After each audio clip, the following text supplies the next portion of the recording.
Chers amis, nous venons de réentendre un épisode bien connu de l'histoire de Jésus. Vous l'avez bien écouté, n'est-ce pas? Oui? Alors j'ai une question pour vous. Outre Jésus, les personnes dont il s'agit dans cette histoire sont au nombre de 12. S'agit-il des disciples ou des apôtres? Qu'est-il dit dans ce texte? Jésus les appelle-t-il disciples ou les appelle-t-il apôtres? On est en Suisse, on va voter. Qui pense qu'il s'agit des disciples? Qui a entendu le mot apôtre? Et vous avez raison tous les deux. Il y avait les deux. Eh oui. Au début du texte, Jésus les appelle disciples. Il appelle ses 12 disciples et puis il mentionne leur mission. Et la phrase suivante est « Voici les noms des 12 apôtres ». Et pourtant, ce sont les 12 mêmes. Mais ils sont d'abord disciples avant d'être apôtres. Pourquoi cela? Eh bien, pour la même raison que vous êtes disciples actuellement ce soir, avant d'être apôtres dans 3 quarts d'heure. Le disciple, c'est l'élève. Ça vient du latin discipulus, l'élève. L'apôtre, par contre, ça vient du grec apostello, j'envoie, c'est donc l'envoyé, celui qui est envoyé pour une mission. Il s'agit donc évidemment d'abord d'être l'un avant d'être l'autre. Si vous êtes envoyé sans avoir été à l'école pour apprendre quelque chose, vous n'allez pas faire grand-chose de votre mission. Non seulement il vaut mieux l'un avant l'autre, mais il y a un ordre. Il faut d'abord être disciple avant de devenir apôtre. C'est évidemment valable pour chacune et chacun de nous, y compris pour celui qui vous parle. Nous avons à incarner les deux aspects.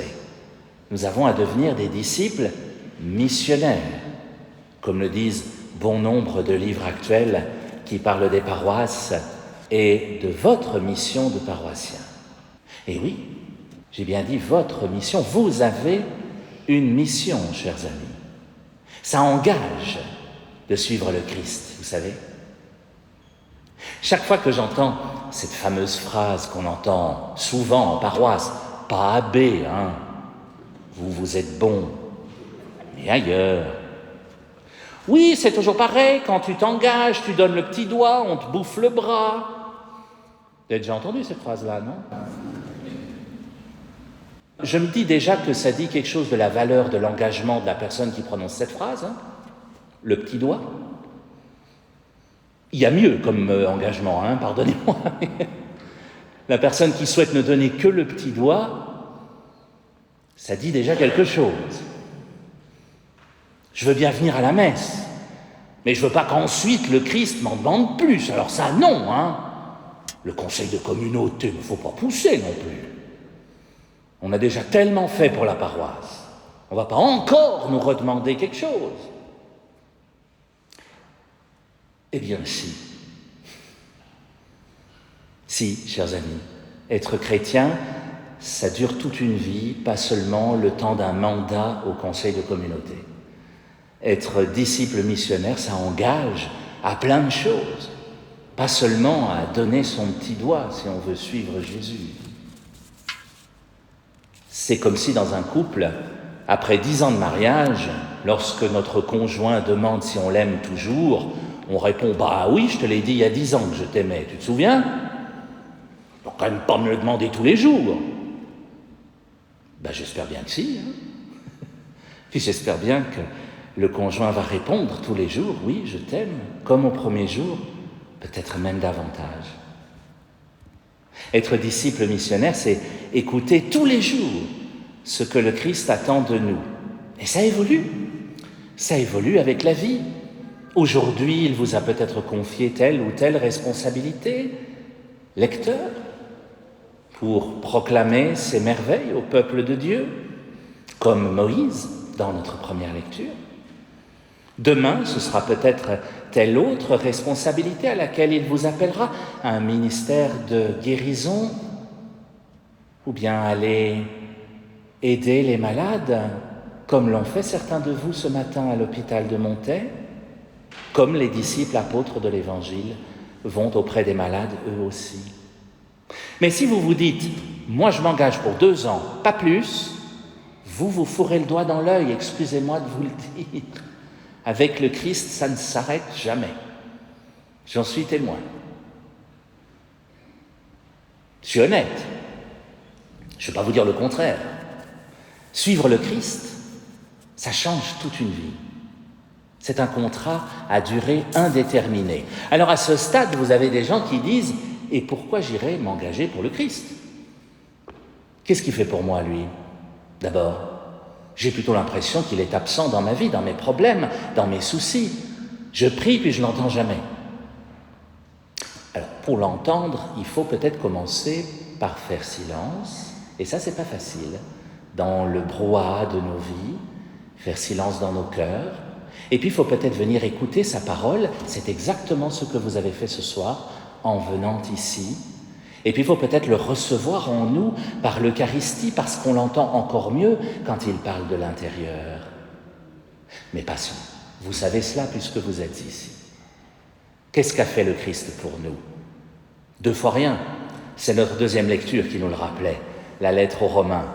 Il a donné sa vie pour nous.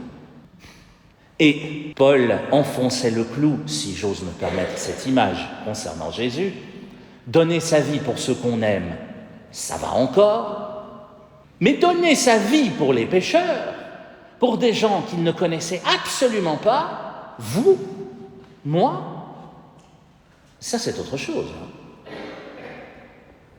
Voilà ce qu'il a fait pour nous. Si vous vous demandez pourquoi vous engagez à la suite du Christ, rappelez-vous simplement que lui, il a donné sa vie pour vous et il s'engage. Il continue de s'engager tous les jours, pour chacune, chacun, discrètement. Le Christ nous enseigne, c'est le temps où nous sommes disciples, où nous venons écouter sa parole, et puis ensuite, il nous envoie. Tout à l'heure, à la fin de la messe, nous serons envoyés. Au fond, si je prends l'image d'un match de football, ou d'un match d'autre chose, prenez ce qui vous plaît. Eh bien ici, nous sommes à la mi-temps. À la mi-temps, on s'arrête, on se pose, on écoute le coach. C'est pas moi, hein, c'est lui. On écoute le coach, sa parole, ses encouragements pour que ça aille mieux dans la deuxième mi-temps, ce qu'il a à nous dire, ses reproches peut-être, parfois aussi. Mais le match, c'est pas ici, hein. C'est là-bas dehors. C'est quand nous serons ressortis qu'alors le Christ attend de nous que nous soyons des apôtres, que nous soyons chrétiens en acte dans chacune de nos vies. Alors, chers amis, n'oublions pas que lorsque le Christ parle des disciples, il parle aussi des apôtres et réciproquement, et qu'il ne parle pas que des 12 de l'époque, mais bien de chacune et chacun de nous.